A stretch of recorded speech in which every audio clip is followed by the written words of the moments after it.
Hello, my dear students, how are you? Welcome to the beautiful channel Padhai Ka Kavach and the online education session organized by the Noblehood School.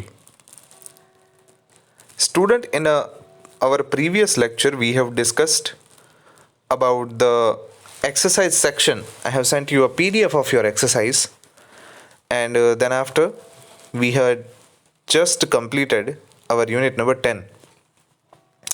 Today, from this lecture, we are going to start the chapter number 11, Force and Pressure,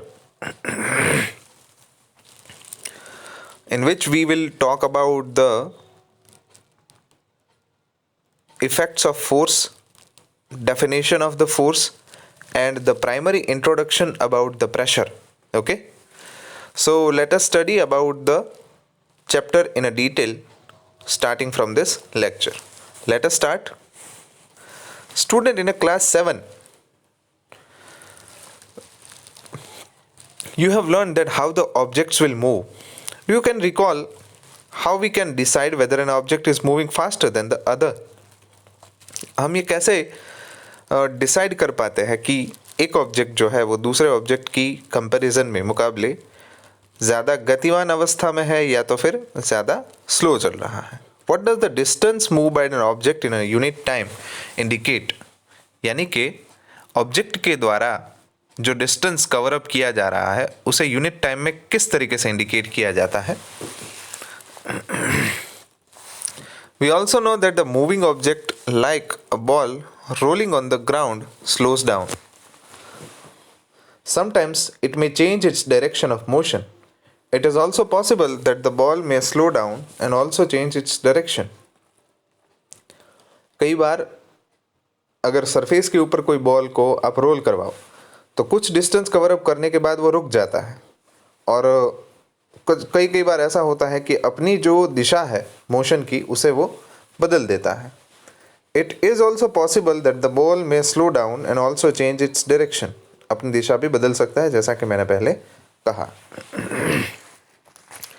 लेकिन क्या हमने ये जानने की कभी कोशिश की कि कौन सी ऐसी चीज़ है कि जो ऑब्जेक्ट को स्लो डाउन करती है या तो फास्टर करती है या तो उसकी दिशा जो है उसको परिवर्तित करती है. What is the exact reason for the slow down और to go faster or to change its direction of motion of an object? To understand this, let us recall some of our everyday experiences. First, what do we do to make a football to move? And what do we do to make a moving ball move faster? How does a goalkeeper stop the ball? A hockey player changes the direction of the moving ball with a flick of the stick. How do fielders stop a ball hit by a batsman? In all this situation, the ball is either made to move faster or slower, or its direction of motion is changed. जैसे कि हम देख रहे हैं student, अगर हमें football को move करवाना है तो हमें उसे किक मारनी होगी. अगर हमें मूविंग बॉल को और फास्ट बनाना है या तो ज़्यादा गति से उनको आगे ले जाना है तो उसे थोड़ा बहुत पीछे से धक्का ज़्यादा देना होगा. और अगर गोलकीपर को बॉल को स्टॉप करना हो, गेंद को स्टॉप करना हो उसके सामने आ रही, तो उसे धक्का देना पड़ता है उसकी विरुद्ध दिशा के अंदर. A hockey player changes the direction of the moving ball with a flick of the stick. So hockey player जो है वो गेंद की दिशा बदलने के लिए क्या करेगा, अपनी हॉकी की स्टिक जो है उसे वो गेंद को थोड़ा मोड़ेगा. तो इन सभी सिचुएशंस, जो परिस्थितियां हमें दी गई है, उसमें या तो गेंद जो है वो तेज़ी से आगे जा रही है या तो वो कम तेज़ी से आ रही है या तो उसे स्लो डाउन कर दिया जा रहा है. Otherwise its direction of motion is changed. Okay, goalkeeper जो है वो डायरेक्शन ऑफ मोशन चेंज करता है. उसके बाद जो है हॉकी प्लेयर जो है वो बॉल को फास्टर या तो स्लोअर मूव करवाता है. And we often say that a force has been applied on a ball when it is kicked. जब कभी भी बॉल को हम किक करते हैं, यानी कि अपने पैरों से मारते हैं तब हम ऐसा कहते हैं कि हमने हमारे पैरों से फोर्स लगाया। What is a force? What can it do to bodies on which it is applied? तो फोर्स क्या चीज़ है, और अगर ये किसी चीज़ के ऊपर लगता है तो उसकी वजह से बॉडी के अंदर क्या फ़र्क आता है। हमें इस चैप्टर से ये आंसर्स मिलने चाहिए, क्योंकि फोर्स असल में क्या है,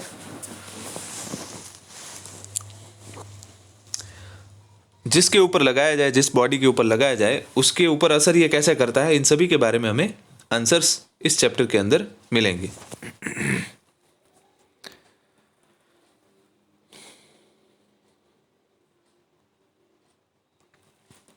चलिए तो आगे बढ़ते हैं। पहले टॉपिक के अंदर इंट्रोडक्शन के बाद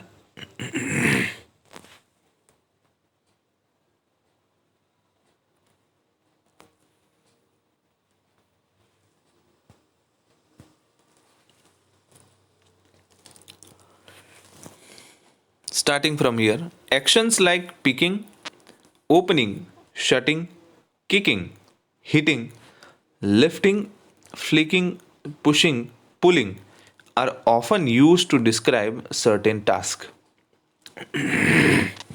पिकिंग मतलब उठाना, ओपनिंग मतलब खोलना, शटिंग मतलब बंद करना, किक मतलब धक्का देना, हिट मतलब जोर से धक्का देना, लिफ्ट मतलब उठाना, फ्लिकिंग मतलब दिशा को बदलना, पुशिंग मतलब दबाना, पुलिंग मतलब खींचना। तो ये सारे वर्ड्स जो है वो इस्तेमाल किए जाते हैं कोई ना कोई काम करने के लिए। Each of these actions usually results in some kind of change in the state of motion of an object. इनमें से कोई एक या तो सभी जो है वो ऑब्जेक्ट की स्टेट ऑफ मोशन जो है उसको बदलने के लिए इस्तेमाल किया जाता है। Can these terms be replaced with one or more terms? Let us find out.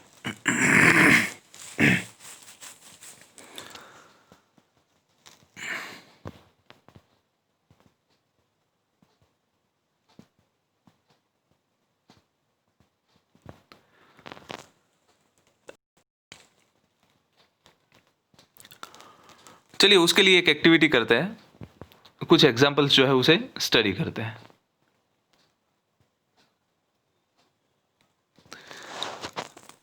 पहले तो हमें यहां पे दिया गया है डिस्क्रिप्शन ऑफ द सिचुएशन। कोई एक सिचुएशन दी गई है और उसके बारे में डिस्क्रिप्शन दिया गया है, ठीक है। और यहां पे एक्शन दिखाई गई है कि कौन सी एक्शन नीचे हो रही है और क्या एक्शन को इन दो ग्रुप में से किसी एक ग्रुप में डाला जा सकता है, पुश और पुल।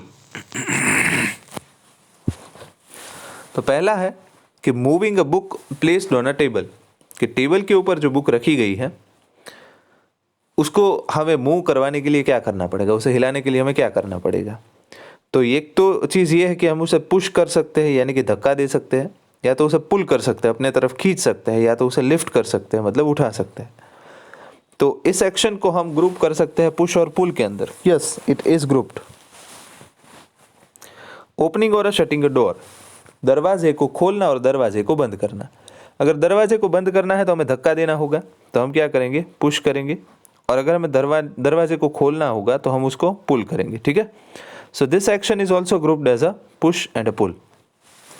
उसके बाद थर्ड है drawing a bucket water from a well, कुएं में से पानी निकालना। तो कुएं में से पानी निकालने के लिए हम बाल्टी को बाहर खींचते हैं तो हम उसे पुल करते हैं, और बाल्टी को जब धक्का देते हैं तब उसे पुश करते हैं। तो ऐसे सभी एग्जांपल्स जो ये है उसे पुल और पुश या तो दोनों में हम ग्रुप कर सकते हैं।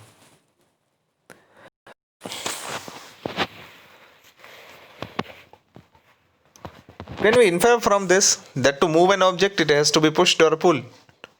यानी कि if we need to move any of the object, either we need to push it or we need to pull it. In science, this push or a pull on an object is called a force. Okay? So finally the definition is arrived.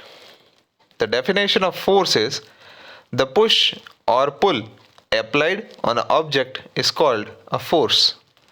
Thus we can say that the motion imparted to objects was due to the action of force. यानी कि object के अंदर जो motion आती है, यानी कि वो गतिमान अवस्था के अंदर आता है, तो वो किसके कारण होता है? फोर्स की एक्शन के कारण.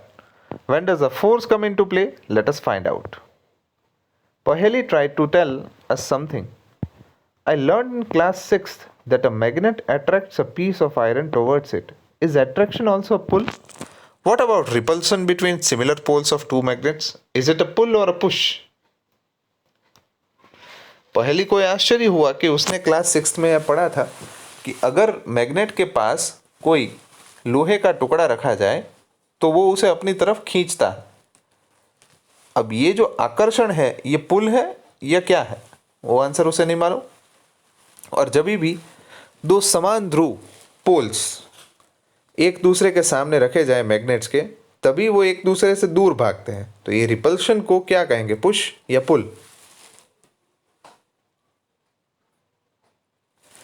तो पहेली is in a great confusion. Let us try to resolve it.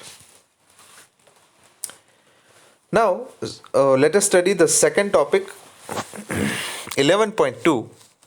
Forces are due to an interaction. Interaction मतलब एक दूसरे के संपर्क में आने के बाद जो है वो फोर्सेस लगते हैं. Suppose a man standing behind a stationary car. Will the car move due to his presence? नहीं, ऐसा तो कभी नहीं होगा. कोई एक कार खड़ी है और उसके पीछे एक इंसान खड़ा है, तो क्या सिर्फ उसकी हाजिरी की वजह से ही कार जो है वो मूव करना शुरू कर देगी? No, it will not. Suppose the man now begins to push the car. हाँ, अब कुछ शक्यताएं हैं कि जो पीछे खड़ा इंसान था उसने गाड़ी को धक्का देना शुरू किया. So with the effect of this push he applies a force on it and the car may begin to move in the direction of applied force. यानी कि होता क्या है कि जो कार है वो जिस डायरेक्शन में फोर्स लग रहा है उस डायरेक्शन में मूव होना शुरू हो गई है. Note that the man has to push the car to make it move. मतलब कार को हिलाने के लिए पीछे खड़ा जो एक आदमी है उसे उसको धक्का देना पड़ा.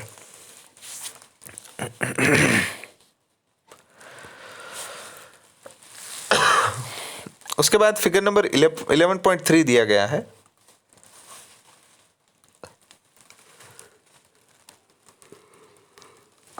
जिसमें हमें कहा गया है कि जो दो लड़कियां खेल रही है एक दूसरे से, तो उसमें जो है कि कौन पुल कर रहा है और कौन पुश कर रहा है वो हमें मालूम करना है. Figure number 11.3a, both the girls appear to push each other while the pair of girls in figure number 11.3b are trying to pull each other. यहाँ पे जो दो लड़कियां हैं वो एक दूसरे को सामने धक्का देने की ट्राई कर रही है, और यहाँ पे जो दो लड़कियां हैं एक दूसरे को खींचने की कोशिश कर रही है. Similarly, the cow and the man in figure number 11.3c appear to pull each other. तीसरे केस में हम ये देख रहे हैं कि एक बैल जो है वो आदमी को अपनी तरफ खींच रहा है और आदमी उसे अपनी तरफ लाने के लिए जद्दोजहद कर रहा है.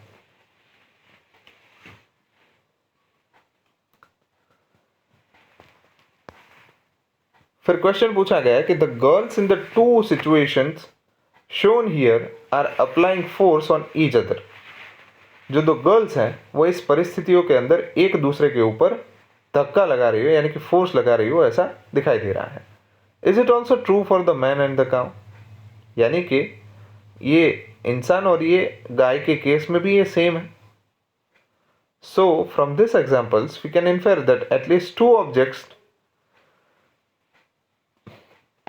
Must interact for a force to come into play. यानी कि फोर्स के फेनोमेना को आपको पिक्चर में लाने के लिए दो चीज़ों को इंटरेक्शन में लाना ज़रूरी है.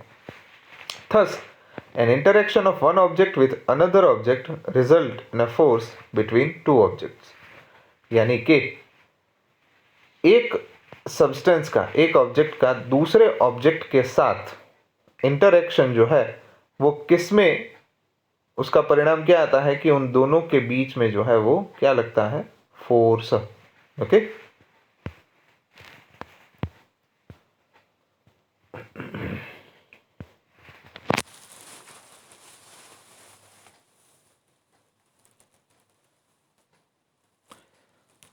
उसके बाद है 11.3 एक्सप्लोरिंग फोर्सेस। उसमें एक एक्टिविटी कहने को कहा गया है करने को कहा गया है कि choose a heavy object like a table और a box which you can move only by pushing hard. Try to push it all by yourself. Can you move it? Now ask one of your friends to help you in pushing it in the same direction. एक बड़ी भारी जो है box ले लीजिए और उसको धक्का देने की ट्राई कीजिए.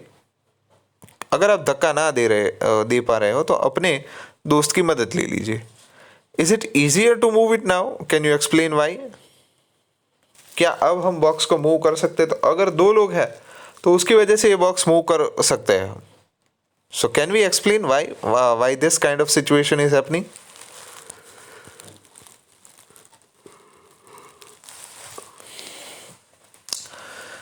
Now push the same object but ask your friend to push it from the opposite side. 11.4b in the figure number it was shown that the two friends pushing the objects far away from each other. One is pushing from B to A direction and second one is from A to B direction. Does the object move? No, it cannot. If it does, note that the direction in which it moves. Can you guess which one of you is applying a larger force? यानी कि दोनों में से जिस side के ऊपर जो है वो बॉक्स मूव करता है उस डायरेक्शन में फोर्स किस साइड पे लग रहा है वो हमें नोट डाउन करना है. और उससे हम मालूम कर पाएंगे कि कौन सी डायरेक्शन में फोर्स जो है वो ज़्यादा लग रहा है. ठीक है, चलिए. This same kind of principle is applied to the game of tug of war. In this game two teams pull at a rope in an opposite direction.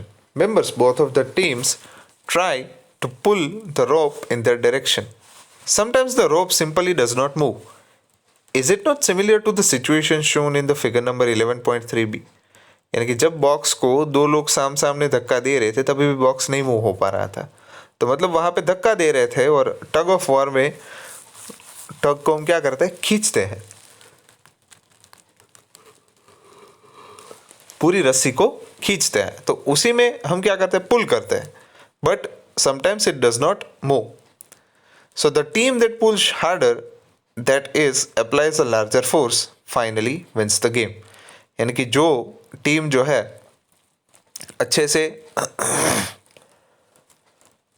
Perform करेगी, ज़्यादा फोर्स लगा के खींचेगी अपनी तरफ, वो टीम जीत जाएगी. ठीक है, because of the larger force is applied on that particular site.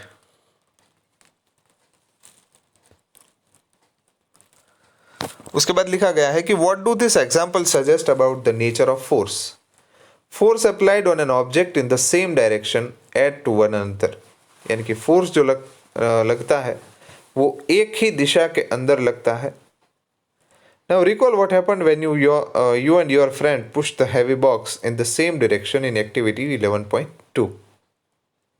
यानी कि 11.2 एक्टिविटी जब हम कर रहे थे तब क्या हो रहा था. सो अगर दो फोर्सेस अपोजिट डायरेक्शन में एक्ट करते हैं, एक इस साइड से और दूसरा इस साइड से, then the net force acting on it is the difference between the two forces. यानी कि उन दोनों के बीच में लग रहे फोर्स को अगर आप कैलकुलेट करना चाहते हो तो एक को पॉजिटिव एक को नेगेटिव रख दो और उसके बाद जो नंबर आएगा, this is the net force acting on its. Okay, चलिए.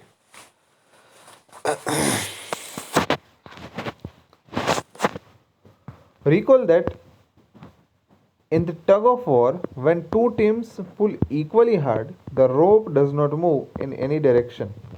अगर दो टीम जो है वो एक समान बल से, एक समान प्रयत्न से टग ऑफ वॉर यानी कि जो रस्सी है उसको खींचे तो रोप ना तो इधर जाती है ना तो उधर जाती है. So we learn that a force could be a larger और smaller then the other are equal to each other. The strength of a force is usually experienced by its magnitude. We have also to specify the direction in which a force acts. Also, if the direction or the magnitude of the applied force changes, its effect also changes.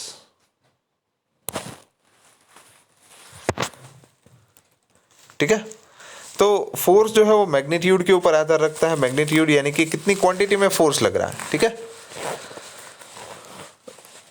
और उसी की वजह से जो है वो decide हो पाता है कि ऑब्जेक्ट कौन सी तरफ घूमेगा। That's it.